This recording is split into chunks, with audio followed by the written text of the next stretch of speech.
Assalamualaikum warahmatullahi wabarakatuh. Perkenalkan, nama saya Dr. Aprista Ristiawati, SMH.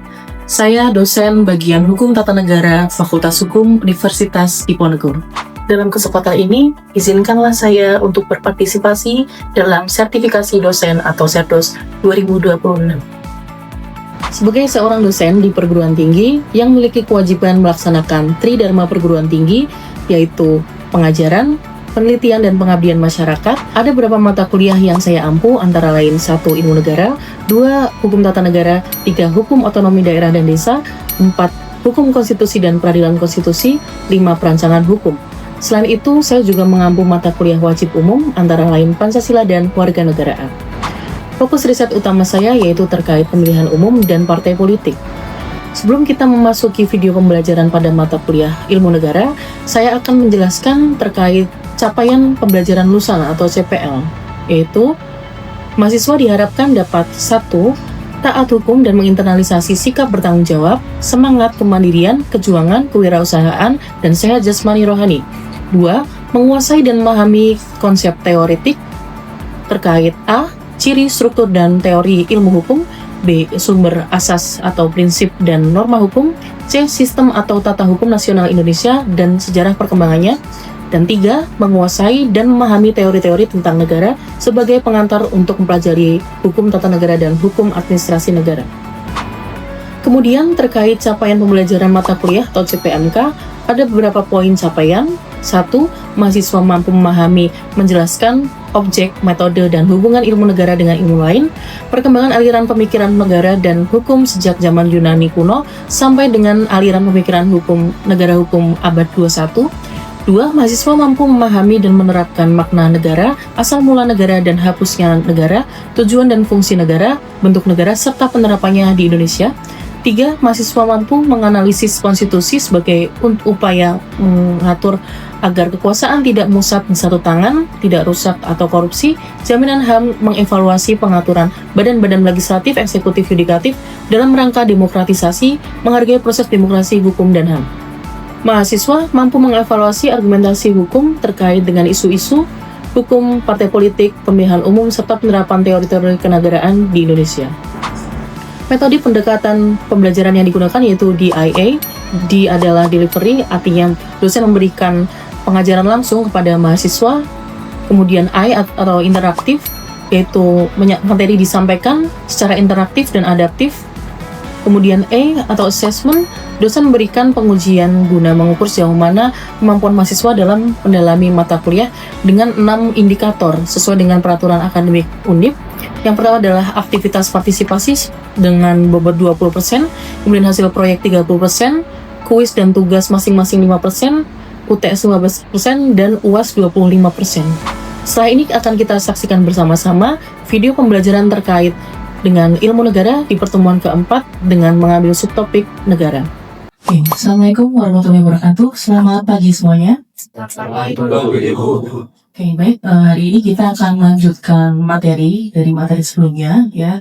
Jadi di pertemuan keempat ini kita akan membahas materi masih seputar negara, ya, yaitu nanti kita akan membahas terkait unsur-unsur negara, hakikat, dan juga sifat-sifat dari negara.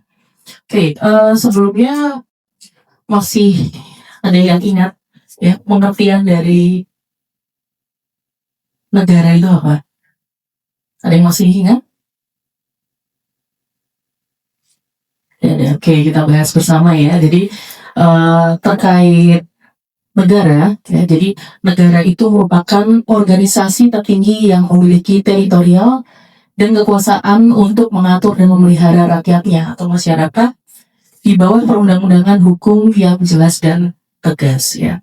Jadi adanya suatu negara ini dirangkum ya, bahwa negara itu pengertiannya seperti ini, ya, berupa organisasi tertinggi ya, yang mana memiliki wilayah, kemudian rakyat, ya, dan juga unsur-unsur yang lainnya yang akan kita bahas setelah ini, ya. Kemudian, nah, masuk ke unsur-unsur negara.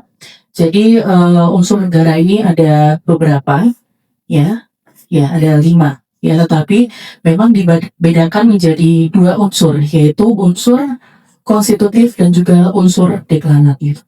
Ya, mungkin ada yang tahu perbedaan antara unsur konstitutif dan unsur deklaratif itu apa? Oke, Pengetahuan saya, untuk unsur konstitutif merupakan unsur yang wajib dimiliki oleh suatu negara, sedangkan kebalikannya untuk unsur deklaratif merupakan unsur pengakuan yang kita perolehkan dari negara lain. Oke, ya, betul sekali ya. Jadi untuk mudah memahami ya bahwa perbedaan dari unsur konstitutif dan deklaratif. Jadi konstitutif itu harus ada ya. Jadi syaratnya itu harus ada dari negara yang nantinya akan menjadi suatu negara. Tetapi kalau deklaratif itu memang tidak wajib ada ya. Jadi itu berdasarkan pengakuan dari negara lain. Ya, seperti yang di tayangan ini. Jadi unsur konstitutif itu terdiri dari 4 unsur ya. Yang pertama adalah harus ada penghuni atau rakyat. Kemudian yang kedua harus ada wilayah. Ya, kemudian yang ketiga harus ada pemerintahan yang berdaulat. Dan yang keempat kesanggupan berhubungan dengan negara-negara yang lainnya. Ya, sedangkan unsur deklaratif yaitu berupa pengakuan dari negara lain. Ya, sampai sini cukup jelas? Oke, baik, saya lanjutkan. Oke, kita masuk ke unsur konstitutif ya. Seperti yang tadi disampaikan ya, bahwa unsur konstitutif ini menjadi syarat wajib ya yang harus dimiliki oleh suatu negara. Jadi negara ini wajib memiliki beberapa unsur ya yang termasuk dalam unsur konstitutif. Ya, yang pertama adalah rakyat ya atau penghuni dari suatu negara. Ya, di sini rakyat merupakan semua orang yang berdiam di dalam suatu negara atau menjadi penghuni dari suatu negara. Ya, jadi rakyat ini merupakan unsur terpenting di dalam suatu negara ya, karena memang mau tidak mau manusia itu kan yang menjalankan pemerintahan ya. Jadi memang perlu adanya rakyat dari dalam unsur konstitutif dalam suatu negara. Kemudian ya, jadi rakyat ini dibagi menjadi 4. Jadi rakyat itu juga ternyata ada bedanya ya. Jadi kita lihat bahwa rakyat ini terdiri dari penduduk, bukan penduduk, dan juga warga negara dan juga bukan warga negara. Ya, jadi ada 4 ya yang termasuk dalam rakyat ya. Yang pertama adalah penduduk ya. Yang dikatakan penduduk adalah mereka yang bertempat tinggal atau berdomisili di dalam suatu wilayah negara. Ya, jadi biasanya penduduk ini memang ada itu karena memang dia dari lahir sudah di situ. Yang itu biasanya dikatakan penduduk. Kemudian yang kedua bukan penduduk. Jadi bukan penduduk ini mereka yang berada di dalam suatu wilayah negara, tetapi hanya sementara waktu. Jadi tidak menetap seperti penduduk, tapi dia hanya sementara waktu saja. Nah, contohnya adalah misalkan ada turis mancanegara yang ada di Indonesia. Nah, itu kan biasanya hanya tinggal beberapa waktu saja, ya tidak selamanya. Nah, ini bisa dikatakan sebagai bukan penduduk, ya. Kemudian berikutnya adalah warga negara. Ya, jadi yang dimaksud dengan warga negara, mereka yang berdasarkan hukum tertentu merupakan anggota dari suatu negara. Ya, jadi mereka ini menurut undang-undang ini diakui sebagai warga negara, atau mungkin ada warga negara asing yang ingin menjadi warga negara di suatu negara, itu bisa dilakukan proses naturalisasi gitu ya. Kemudian yang keempat, bukan warga negara, yaitu mereka yang berada pada suatu negara tetapi secara hukum tidak menjadi anggota negara yang bersangkutan, tetapi harus tetap tunduk terhadap pemerintahan dari negara yang dimaksud tersebut. Nah, ini contohnya biasanya bisa seperti duta besar ya yang ada di masing-masing negara. Nah, ini memang sifatnya bukan menjadi warga negara ya, gitu, karena memang sedang menjalankan tugas seperti itu. Oke, sampai sini ada yang ingin ditanyakan? Oke, silakan. Baik, terima kasih Ibu atas waktunya. Izinkan saya untuk bertanya terkait dengan perbedaan bukan penduduk dengan bukan warga negara, itu bedanya di mana? Oke, ya, jadi pertanyaan yang bagus sekali ya. Jadi bukan penduduk dengan bukan warga negara ini tentunya ada perbedaan. Ya, jadi kalau kita lihat dari slide yang ada di depan, jadi pengertian dari bukan penduduk ini kan mereka yang berada di suatu wilayah, tetapi mereka itu hanya untuk sementara waktu. Ya, jadi contohnya warga negara Indonesia yang tinggal di Singapura selama 10 tahun itu memang bukan penduduk karena dia tidak menetap selama-lamanya. Kalau misalkan WNI itu menjadi atau tinggal selama-lamanya, nah ini pasti akan berubah status warga negaranya dan juga status domisilinya pun juga pasti dia menjadi penduduk. Ya, jadi bukan penduduk ini lebih ke aspek tempat tinggal atau domisilinya. Ya, kemudian terkait bukan warga negara, ini tentunya juga memiliki perbedaan dengan bukan penduduk. Jadi kaitannya bukan warga negara ini tentunya berkaitan dengan hukum dan kewarganegaraannya. Ya, jadi contohnya pengungsi Rohingya ya yang ada di Indonesia itu kan juga memang tidak legal juga ya. Nah ini juga bisa dikatakan bukan warga negara karena dia juga tidak memiliki keterikatan secara hukum ya dan juga kewarganegaraan. Jadi pemerintah Indonesia pun juga tidak bertanggung jawab secara hukum ya terkait perlindungan dan yang lain-lain yang menjadi tanggung jawab negara itu tidak bisa ditunaikan kepada orang yang bukan warga negara. Gitu. Apakah sudah cukup jelas? Terima kasih. Oke, baik. Saya lanjutkan. Nah, kemudian kita akan membahas terkait hak kewarganegaraan. Ya, jadi hak kewarganegaraan ini ada dua ya. Kita bisa lihat dari ius sanguinis dan ius soli. Ya, mungkin kalian sudah pernah dengar pada saat kalian sekolah ya terkait ius sanguinis dan ius soli. Ya, jadi ius sanguinis ini merupakan suatu asas di mana seseorang menjadi warga negara itu berdasarkan keturunan. Ya, jadi misalkan seorang itu menjadi warga negara Indonesia karena ia dilahirkan dari orang tua yang berasal dari yang berkewarganegaraan Indonesia. Ya, jadi ius sanguinis itu kalau di garis besar kan itu lebih ke keturunan. Ya, jadi contoh yang menjadi ius sanguinis ini negara Indonesia, Jerman, kemudian Tiongkok itu masuk ke ius sanguinis. Ya. Kemudian yang kedua, ius soli. Jadi ius soli ini merupakan suatu asas di mana seseorang menjadi warga negara berdasarkan tempat kelahirannya. Ya, misalkan seseorang itu menjadi warga negara Indonesia karena ia dilahirkan di wilayah Indonesia. Ya, jadi di wilayah di mana dia dilahirkan, kalau misalkan itu menganut ius soli, berarti dia juga mempunyai kesempatan untuk menjadi warga negara di negara yang menganut ius soli, begitu. Ya, sampai sini cukup jelas? Oke, baik. Saya lanjutkan. Nah, tadi sudah sekilas ya membahas terkait naturalisasi.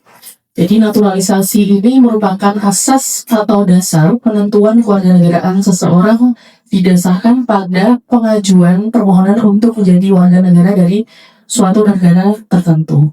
Nah, di dalam naturalisasi ini juga dibedakan menjadi dua, ya. Yang pertama adalah naturalisasi biasa, ya. Jadi naturalisasi biasa ini memang harus mengajukan ke presiden dan tentunya ini prosesnya lebih lama, ya, dibandingkan yang kedua yaitu naturalisasi istimewa. Jadi naturalisasi istimewa ini langsung diberikan oleh presiden, ya, biasanya dia mempunyai prestasi yang tentunya juga menguntungkan negara, ya, misalkan atlet-atlet ya seperti Irfan Bahdim, ya, itu kan ada proses naturalisasi, ya, dia berpindah kewarganegaraan karena prestasinya itu diberikan oleh presiden kewarganegaraan Indonesia, ya. Kemudian yang kedua itu dengan alasan kepentingan negara. Nah, ini biasanya oleh presiden itu memberikan kewarganegaraan untuk investor ya dari luar negeri, luar negara Indonesia yang ingin mungkin menetap di Indonesia, dan karena memang adanya alasan kepentingan negara ya. Nah, ini juga bisa diberikan status warga negara Indonesia ya. Gitu. Itu beberapa jenis dari naturalisasi. Oke, baik, saya lanjutkan. Nah, kemudian terkait status warga negaraan. Jadi status warga negaraan ini juga ada dua ya. Sebenarnya ada tiga ya. Yang pertama itu apatrid, bipatrid, dan juga ya sesuai dengan kewarganegaraan di mana seseorang itu berada. Ya, tetapi yang kita bahas di sini memang status kewarganegaraan yang tidak pada umumnya ya, yaitu apatrid dan bipatrid. Ya, ini perbedaannya ya. Jadi bahwa apatrid itu orang yang tidak memiliki kewarganegaraan ya. Jadi biasanya muncul dari orang tua yang berasal dari negara yang menganut ius soli dan dilahirkan di negara yang menganut asas ius sanguinis ya. Jadi seseorang itu orang tuanya memang berasal dari negara yang harusnya dia lahir di negara orang tua tersebut, tetapi malah dia lahir di negara yang menganut asas ius soli atau sanguinis. Jadi kan dia kan tidak ada keturunan dari negara dia lahir. Nah, oleh karena itu dia tidak memiliki kedua-duanya, baik ius soli maupun ius sanguinisnya dia tidak punya ya. Kemudian yang kedua yaitu bipatrid. Jadi ini malah mempunyai dua kewarganegaraan. Jadi dia nanti bisa menentukan pada saat dia sudah cukup umur ya untuk mengambil suatu risiko atau konsekuensi hukum. Ya, biasanya kalau dia sudah berumur 21 tahun ya, atau 17 tahun, dia sudah bisa menentukan dia mau menjadi warga negara mana. Ya, jadi bipatrid ini disebut orang yang memiliki kewarganegaraan ganda. Jadi muncul dari orang tua yang berasal dari negara yang menganut ius sanguinis dan dilahirkan di negara yang menganut ius soli. Ya, jadi kalau orang tuanya melahirkan anak di negara manapun, pasti kan ngikutnya di mana orang tua itu berasal ya, ius sanguinis ya, dan di ius soli di mana negara dia lahir itu juga mengakui dia bahwa dia tuh lahir di sini di negara ini, berarti dia diakui juga sebagai warga negara. Tetapi memang supaya mendapat kejelasan ya dia menjadi warga negara mana, itu juga nanti dia yang menentukan ketika sudah dianggap cukup umur ya di dalam mengambil suatu keputusan ya dalam kaitannya hukum seperti itu. Oke. Kemudian nah, unsur yang kedua, nah ini merupakan wilayah. Jadi wilayah ini merupakan tempat berlindung bagi rakyat sekaligus sebagai tempat bagi pemerintah untuk mengorganisir dan menyelenggarakan pemerintahannya. Ya, jadi wilayah ini juga dibagi menjadi berapa? Masih ingat? Menjadi 3 ya, daratan, lautan, dan udara. Ya, jadi ada 3 wilayah, yaitu batas yang daratan. Yang pertama adalah daratan. Ini juga merupakan daerah di permukaan bumi serta kandungan di bawahnya dalam batas wilayah negara. Ya, jadi di daratan ini untuk menentukan batas wilayah negara itu biasanya bisa merupakan batas secara alam, yaitu biasanya berupa gunung, sawah, atau sungai. Nah, seperti itu. Kemudian bisa batas itu dibuat sengaja ya, misalkan berupa tembok, batas tembok, yaitu salah satu contohnya.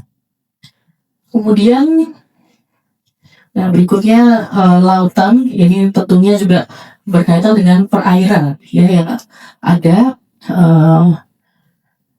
Jadi di lautan ini juga, nah ini, jadi setelah adanya UNCLOS ya, jadi wilayah lautan ini dibagi menjadi beberapa kategori ya. Jadi ada yang namanya garis perairan dalam ya. Jadi perairan dalam itu di sini letaknya ya. Kemudian laut teritorial itu batasnya dari garis pangkal ini sampai 12 mil. Nah, ini disebut laut teritorial.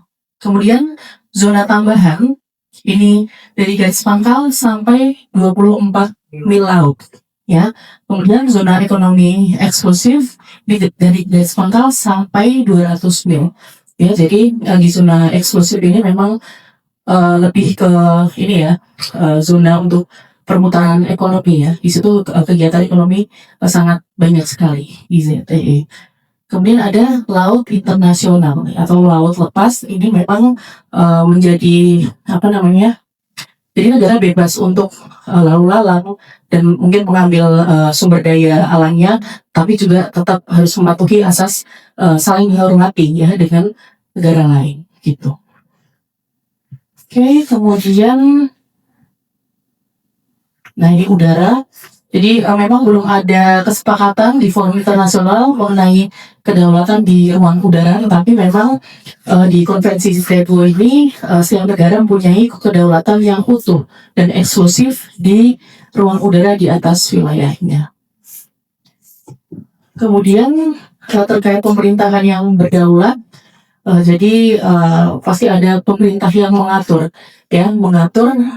terkait pemerintahan atau penyelenggaraan suatu negaranya. Jadi memang dibutuhkan di dalam suatu negara, ya, dibutuhkan pemerintahan yang berdaulat. Nah, ini menurut Utrecht ada 3 pemerintahan, ya, atau pemerintah.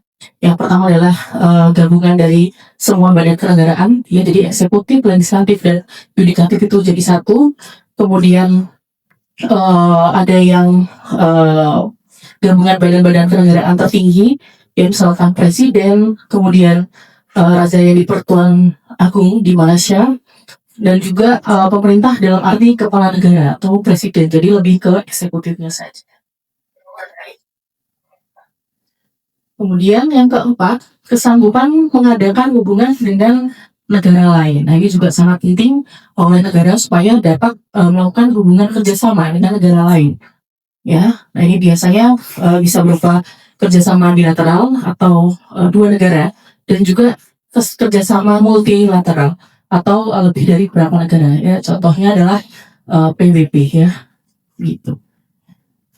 Kemudian yang kelima, ini unsur deklaratif, ya, yaitu unsur pengakuan.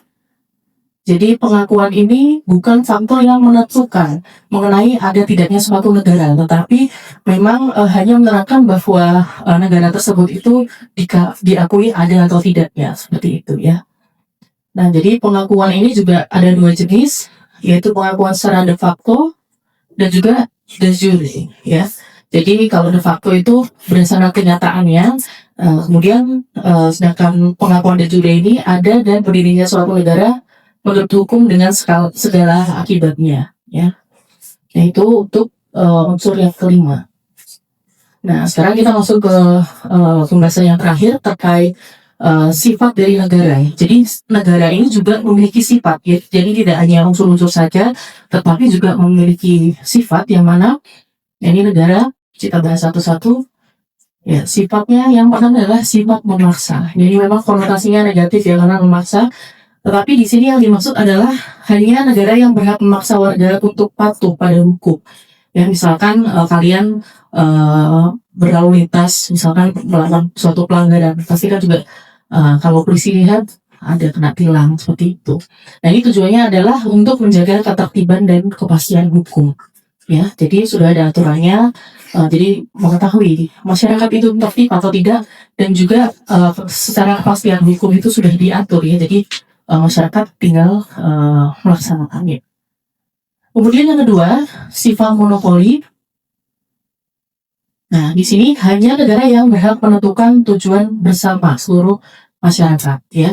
Jadi contohnya, jadi hanya negara yang bisa mencetak uang, ya. Jadi walaupun di Indonesia ini fotokopian banyak, tetapi tidak bisa orang itu membuat uang seenaknya sendiri supaya uangnya banyak, ya. Tentunya juga negara ini mengatur, ya, siapa yang berwenang untuk mencetak uang, ya, gitu. Jadi tujuannya adalah agar tidak terjadi kekacauan tujuan dan kepentingan, ya.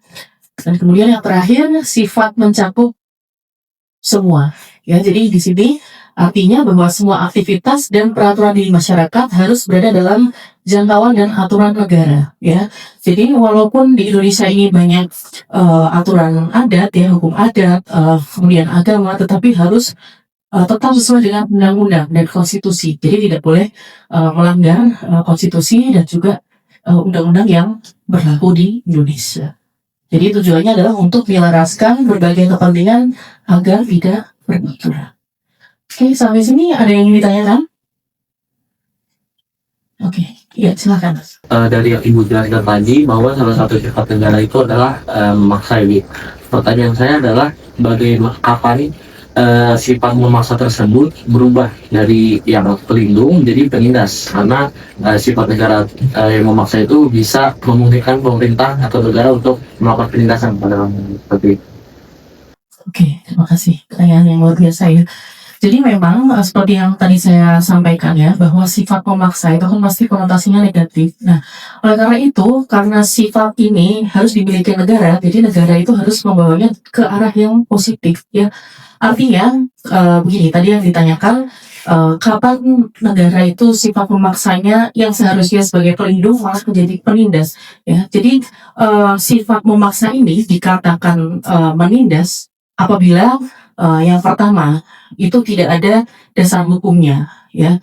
Jadi sifat memaksa tetapi tidak dipayungi undang-undang, kemudian konstitusi, nah ini juga akan menimbulkan suatu penindasan. Contohnya penangkapan tanpa prosedur hukum. Nah, ini salah satu bentuk dari tidak sesuai ya dengan payung hukum, konstitusi, atau tidak ada dasar hukumnya. Nah, ini juga merupakan suatu penindasan ya.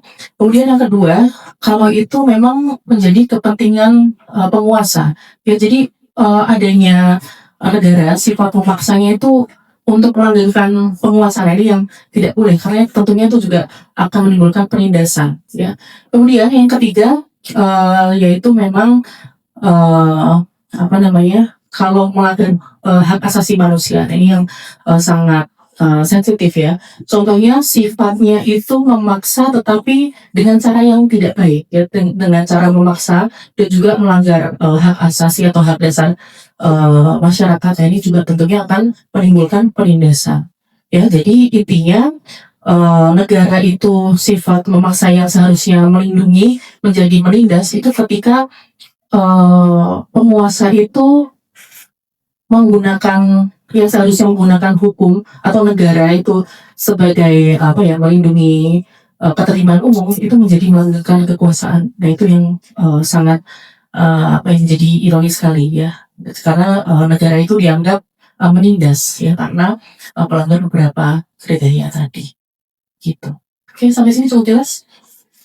Oke, baik. Ada yang ditanyakan mungkin? Tidak ada? Cukup?